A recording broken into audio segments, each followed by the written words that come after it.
بسم اللہ الرحمن الرحیم ایاک نعبد آمنت باللہ صدق اللہ العظیم۔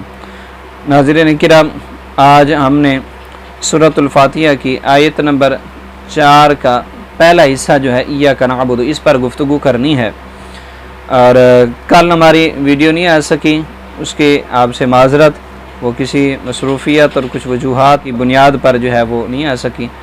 آج یہ گفتگو آ رہی ہے، انشاءاللہ کل 2 گفتگو جو ہے وہ آئیں گی، تو کل کا یہ جو گیپ ہے یہ پورا کر دیا جائے گا انشاءاللہ العزیز۔ آج جو ہے ہم نے ایاک نعبد پہ بات کرنی ہے، اس کا ترجمہ ہے ہم تجھ ہی کو پوجیں، یعنی تیری ہی مولا ہم عبادت کرتے ہیں، یعنی اللہ سے گفتگو ہو رہی ہے۔ اب بندہ عاجزی و انکساری اپنی پیش کر رہا ہے رب کی بارگاہ میں، کہ پیچھے اللہ کی صفات کا تذکرہ تھا، اللہ کی عظمتوں اور شانوں کا بیان تھا۔ اب بندہ اپنی عاجزی اور انکساری پیش کر رہا ہے کہ مولا میں تو تیرا ہی عبادت گزار ہوں، تیرے ہی آگے جھکنے والا ہوں، تیرے در کے علاوہ کسی اور در پہ نہیں جاتا، میں تیرے در پہ سر جھکانے والا ہوں۔ اب ایاک نعبد عبادت کیا ہے؟ اصطلاحی معنی اس کا یہ ہے کہ کسی کو خالق یعنی اللہ یعنی الہ مان کر، یا اللہ کا حصہ دار مان کر، الہ مان کر یا الہ کا حصہ دار مان کر اگر کسی کی اطاعت کی جائے اس نیت کے ساتھ کہ یہ اللہ ہے یا اللہ کا حصے دار ہے، یہ سمجھ کر کسی کے لیے کیا جائے گا تو یہ عبادت شمار ہوگی، اور یہ شرک ہے۔ ایسا کوئی اگر کرتا ہے اللہ کے علاوہ کسی اور کے لیے تو یہ شرک ہوگا۔ اللہ کا نہ تو کوئی حصے دار ہو سکتا ہے، نہ ہی کوئی اور الہ ہو سکتا ہے۔ اب یہاں پر یہ بات بھی ذہن میں رکھیں کہ جو شرک ہے وہ ان میں سے ایک چیز یہ بھی ہے کہ اللہ کے علاوہ کسی کو مستحق عبادت ماننا، چاہے اس کی عبادت کریں یا نہ کریں، وہ الگ بات ہے، کر رہا ہے یا نہیں کر رہا۔ اگر کسی کی عبادت تو نہیں کر رہا لیکن یہ عقیدہ ہے کہ اس کی عبادت کی جا سکتی ہے، وہ کہ نبی ہو، ولی ہو یا کوئی بھی ہو، کسی کے بارے میں یہ نظریہ اگر ذہن کے اندر دل کے اندر آ گیا ہے کہ یہ اس قابل ہے کہ اس کی عبادت کی جا سکتی ہے تو شرک ہو جائے گا۔ اللہ کے علاوہ کسی کی عبادت ممکن ہی نہیں ہے، کی ہی نہیں جا سکتی، کوئی مستحق ہو ہی نہیں سکتا۔ تو یہاں کہا جا رہا ہے کہ مولا ہم تیری ہی عبادت یعنی تجھے ہی مستحق عبادت مانتے ہیں، اور تیرے ہی آگے اپنے سر کو جھکاتے ہیں، اور تجھے ہی اپنا خدا مانتے ہیں۔ اب اس کے اندر 2 چیزیں ہیں، ہم اللہ کے آگے جھکتے ہیں، اور مشرکین جو ہے وہ اپنے بتوں کے آگے جھکتے ہیں۔ ہم خانہ کعبہ کے طرف منہ کر کے جو ہے وہ سجدہ کرتے ہیں، اور کوئی وہاں پر موجود ہے، کسی اللہ نے یہ استطاعت اور توفیق اور یہ شرف عطا فرمایا وہ خانہ کعبہ میں موجود ہے تو اس کے بالکل سامنے خانہ کعبہ ہوتا ہے۔ اب وہ بھی پتھر ہی ہیں، اور جن کے آگے مشرکین سر جھکاتے ہیں یہ بت، یہ بھی پتھر ہی ہیں دونوں پتھر، لیکن دونوں میں زمین و آسمان کا فرق ہے۔ خانہ کعبہ کے آگے جو سر جھکا رہا ہے وہ موحد ہے، وہ مشرک نہیں۔ جو بتوں کے آگے سر جھکا رہا ہے یہ مشرک ہے۔ کیوں؟ اس لیے کہ دونوں کی نیت میں فرق ہے۔ جو خانہ کعبہ کے آگے سر جھکا رہا ہے وہ خانہ کعبہ کے آگے نہیں، وہ اللہ کے آگے سر جھکا رہا ہے۔ وہ یہ نہیں کہہ رہا کہ میں ان پتھروں کو سجدہ کر رہا ہوں، بلکہ وہ اللہ کو سجدہ کر رہا ہے۔ اور جو مورتی کے آگے سر جھکا رہا ہے یہ اس مورتی کے آگے سر جھکا رہا ہے، اس کو خدا کا حصے دار مان کر سر جھکا رہا ہے، تو اس لیے یہ شرک ہو جائے گا۔ اسی طرح وہ ان مشرکین جو ہے ان بتوں کو مانتے ہیں، اور ہم نبیوں اور ولیوں کو مانتے ہیں، تو دونوں میں بڑا فرق ہے۔ ہم انہیں اللہ کا بندہ سمجھ کر مانتے ہیں، وہ انبیاء ہوں یا اولیاء ہوں، اور یہ انہیں اللہ کا حصے دار سمجھ کے مانتے ہیں، تو اس وجہ سے بھی وہ مشرک اور ہم موحد ہی قرار پائیں گے۔ اور اسی طرح عبادت کی بہت سی قسمیں، نماز، روزہ، زکوٰۃ، یہ ساری عبادات ہیں۔ اسی طرح اگر کوئی بندہ اپنے بچوں کو پالتا ہے، ان کی پرورش کرتا ہے، یہ بھی عبادت ہے۔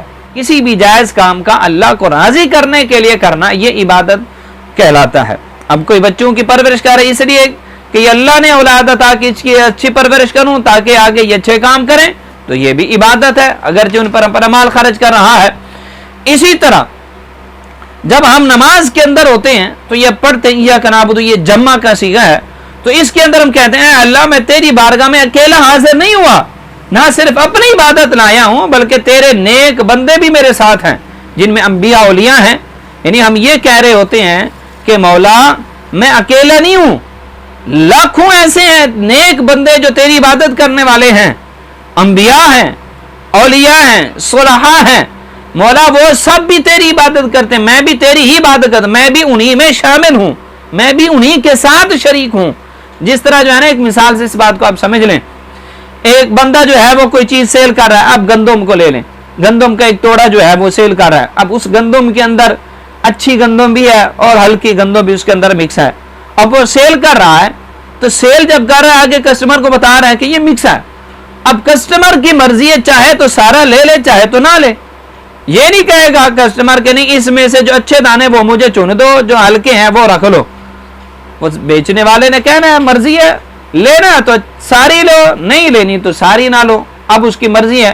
اسی طرح ہم گناہگار مجھ جیسے سیاکار خطاکار جب عبادت کر رہے ہوتے ہیں، نماز میں کھڑے ہوتے ہیں تو رب کی بارگاہ میں یہ عرض کر رہے ہوتے ہیں مولا میں خطاکار ہوں، گناہگار ہوں، سیاکار ہوں، لیکن تیرے نیک بندے بھی یہ عبادت کرنے والے، نماز پڑھنے والے ہیں، مولا میں بھی انہی کے ساتھ شریک ہوں.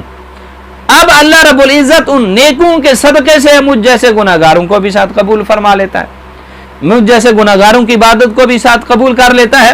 ایک تو یہ اس کا فائدہ ہے، اور دوسرا جس وقت ہم عبادت کر رہے ہوں اکیلے ہوں تو اس وقت ہماری نیت یہ ہونی چاہیے کہ ہم اکیلے اگرچہ نماز پڑھیں لیکن بے شمار اور بھی نیک بندے ہیں.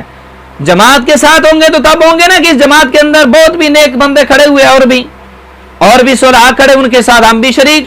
جب اکیلے ہوں گے تو پھر اور مقامات پر تو پڑھنے والے ہیں نا، انبیاء کرام پہلے اس دنیا سے جو ہے وہ میں موجود رہے تو وہ بھی عبادات اور ریاضات کرتے رہے، نماز پڑھتے رہے، تو ان کے ساتھ بھی ہم شریک ہو گئے. تو اس طرح ہم یہ رب کی بارگاہ میں عرض کر رہے ہوتے ہیں.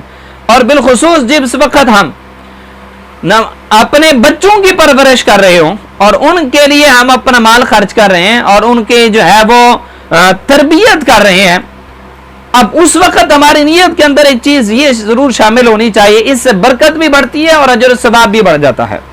وہ یہ ہونی چاہیے کہ مولا میں جو اپنے اولاد کی پرورش کر رہا ہوں، ان کے اوپر اپنا مال خرچ کر رہا ہوں، ان کے لیے دن رات محنت کر رہا ہوں، مولا اس لیے کر رہا ہوں کہ تیرے حبیب مکرم صلی اللہ تعالی علیہ وسلم کا یہی طریقہ ہے. انہوں نے اپنی اولاد کی اسی طرح پرورش کی، انہوں نے اپنی اولاد کے لیے کما کر ان کو کھلایا، ان کی اچھی تربیت کا بندوبست کیا. مولا انہوں نے ایسا کیا تو میں ان کی سیرت پر عمل کرتے ہوئے، ان کے نقش قدم پر چلتے ہوئے، ان کا ادنا سا غلام ہونے کے ناطے انہی کے طریقے کو فالو کرتے ہوئے یہ کر رہا ہوں.